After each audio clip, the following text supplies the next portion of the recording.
रिहा करो नंद कुमार बघेल को रिहा करो नंद कुमार बघेल जिंदाबाद जिंदाबाद। नंद कुमार बघेल को रिहा करो नंद कुमार बघेल को रिहा करो। नमस्कार, मैं अर्चना आपका स्वागत करती हूँ हंगामा टाइम। इस समय हम लोग अर्जुनगंज में हैं, जहाँ पे छत्रपति शिवाजी फाउंडेशन द्वारा एक प्रेस वार्ता रखी गई है। छत्तीसगढ़ के मुख्यमंत्री हैं भूपेश बघेल, उनके पिता की गिरफ्तारी हुई है, तो उनकी गिरफ्तारी जो हुई है उसके विरोध में प्रदर्शन करेंगे। उनकी गिरफ्तारी को लेकर के उन्होंने बहुत सारी मांग रखी है।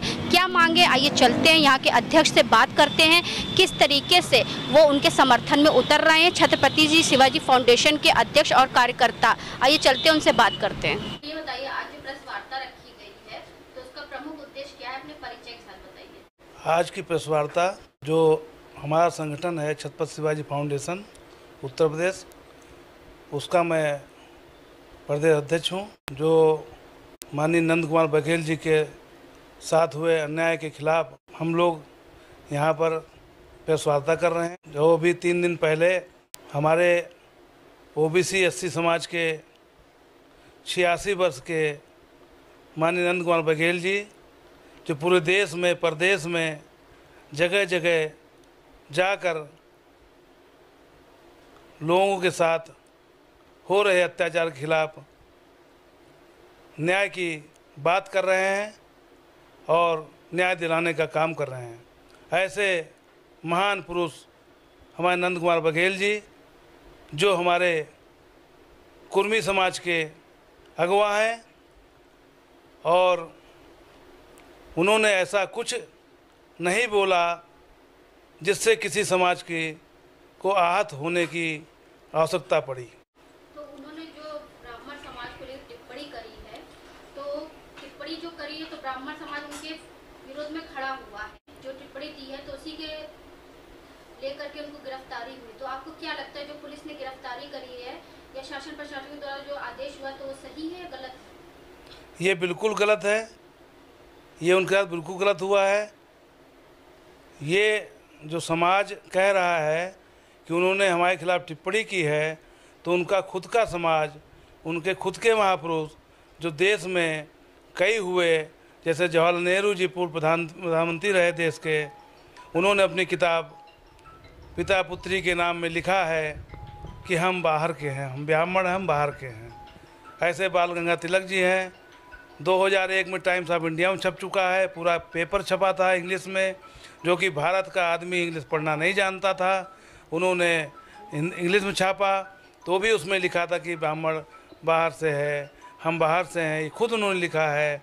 ऐसे कई समाज सेवी हुए हैं देश में जो ब्राह्मण समाज से आते हैं, उन्होंने खुद लिखा है। इसमें ऐसा कोई काम हमारे समाज के अगुआ महापुरुष माननीय नंद कुमार बघेल जी ने नहीं किया है जिसकी उन्हें सजा या गिरफ्तारी की जाए, जिसका हम विरोध करते, हमारा संगठन विरोध करता है।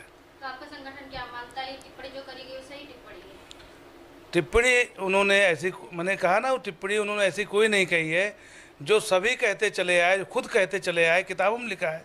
तो ऐसा क्या कह दिया जो उन्होंने, जिनको लोगों को इस तरीके से उनके खिलाफ FIR करानी पड़ी। तो आपके संगठन की क्या मांग है सरकार से? हमारे संगठन की ये मांग है कि हमारे नंद कुमार बघेल जी को बाइज्जत रिहा किया जाए बिना शर्त के, यही हमारी मांग है। उनकी जमानत तो हो रही थी, जमानत से लेने से क्यों मना कर? ये न्यायिक प्रक्रिया है, इसके लिए हम कुछ नहीं कह सकते हैं। जैसा मैं जो हूँ अखिल भारतीय कुर्मी क्षत्रिय महासभा का प्रदेश पूर्व उपाध्यक्ष हूँ, और हमारे राष्ट्रीय अध्यक्ष माननीय नंद कुमार बघेल जी हैं, तो इसलिए हमारा दायित्व बनता है कि अपने समाज के इस उम्र के, हम लोग तो नौजवान साथी हैं, और हमारे साथ में माननीय हमारे भाई अनिल पटेल जी महासचिव छत्रपति शिवाजी फाउंडेशन हैं, जितेंद्र पटेल जी हैं, नरेंद्र सिंह जी हैं, त्रिपाठी सिंह पटेल जी हैं, जो संगठन के लोग साथ में यहाँ मौजूद हैं। और सभी की यही मांग है, सब लोग यही चाहते हैं कि हमारे अगुआ नंद कुमार बघेल जी को रिहा किया जाए, नहीं तो हम आंदोलन करने के लिए बाध्य होंगे। ये सरकार को सोचने के लिए मजबूर करना पड़ेगा। यानी कि अगर उनका रिहा नहीं करेगा तो आपका संगठन सड़क पर उतरेगा? अगर ऐसा कुछ होता है तो जरूर हम लोग उनके साथ हैं, और पूरा देश प्रदेश उनके साथ है। तो सर, जो आज प्रेस वार्ता रखी गई है तो उसका प्रमुख उद्देश्य क्या है, अपने परिचय का बताइए। देखिए, मैं छत्रपति शिवाजी फाउंडेशन का संस्थापक एवं महासचिव हूँ। और जो आज हमारा जो हमने ये रखी है प्रेस वार्ता इसलिए रखी कि हमारे माननीय नंद कुमार बघेल जी जो कि एक सूबा छत्तीसगढ़ के प्रदेश के मुख्यमंत्री जी के पिताजी हैं, उनको अकारण ही FIR करके गिरफ्तार कर लिया गया है। और इसलिए हम चाहते हैं, हमारा फाउंडेशन चाहता है कि उनकी बिना शर्त रिहाई किया जाए। तो जब चुनाव आते हैं तो पिछड़ा समाज को लेकर के टिप्पणी होती है, ब्राह्मण समाज को लेकर टिप्पणी होती है, तो क्या चुनाव के लेकर के ही ये दांव पेश खेला जा रहा है? ये चुनाव की बात नहीं, इसके पहले भी लोगों ने कहा है, किताबों में लिखा है, अपने मुंह से उन्हीं लोगों ने कहा है जो उन्होंने ब्राह्मणवादी व्यवस्था बनाई है। तो आज अगर आकरण चुनाव है, ये तो इत्तेफाक है, और उन्होंने अगर ये बात कही तो कोई गलत बात नहीं कही है। तो आपका फाउंडेशन किस तरीके से उनकी रिहाई के लिए मांग कर रहा है? अभी तो हम प्रेस मीडिया के और इसके बाद सोशल मीडिया से हम तो यही चाहते हैं कि वो 86 साल के बुजुर्ग हैं, उनको जो है ससम्मान रिहाई दिया जाए बिना शर्त के। अगर नहीं होता है तो हम आगे के लिए आंदोलित रहेंगे। हम लोग आए थे अर्जुनगंज में, जहां पे एक प्रेस वार्ता रखी गई थी भूपेश सिंह बघेल के पिताजी की गिरफ्तारी को लेकर के, जिसमें आपने सुना किस तरीके से जो छत्तीसगढ़ के मुख्यमंत्री उनके पिता को गिरफ्तार किया गया। तो छत्रपति शिवाजी फाउंडेशन किस तरीके से उनकी रिहाई के लिए मांग कर रहा है सरकार से। जिस तरीके से यहाँ के पदाधिकारियों की आपने विचारधारा सुनी कि अगर उनकी रिहाई नहीं हुई, उनको रिहा नहीं करा गया, तो उनका संगठन ज़मीनी स्तर से ज़मीन पर उतरेगा। इसी के साथ मैं अर्चना आपसे इजाज़त लेना चाहूँगी। धन्यवाद।